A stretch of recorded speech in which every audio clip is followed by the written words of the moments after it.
guys, ito na, magsusulgan na tayo. Lagyan natin ng access valve. Ito yung access valve, mag-drain natin. Ito yung access valve mga loads. Dinidrain ko yung motor. Lalagyan ko ng kapilya oil, yan o. Yan, lalagyan ko siya ng kapilya oil kasi masyadong marumi na ang motor. Sobrang dumi ang oil ng motor, yan o. Yan. Dito ko siya yan, papasukan ko siya ng bagong oil. Ayan ang motor, ayan ang rip na inayos namin, no? Yan, ito yung rip na inayos namin. Yan. Yan, solda tayo.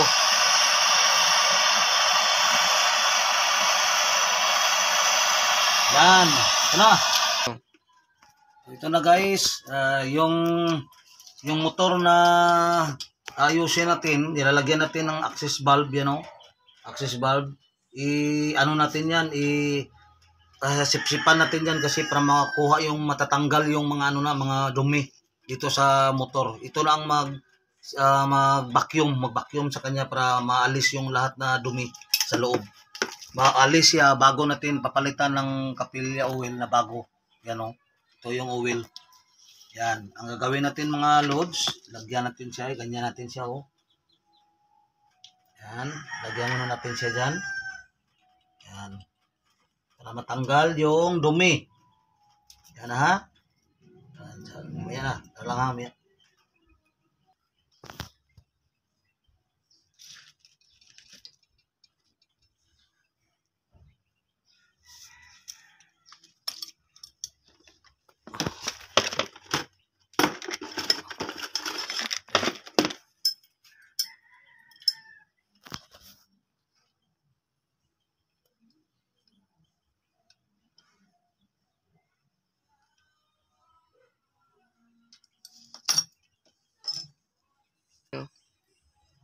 Yan.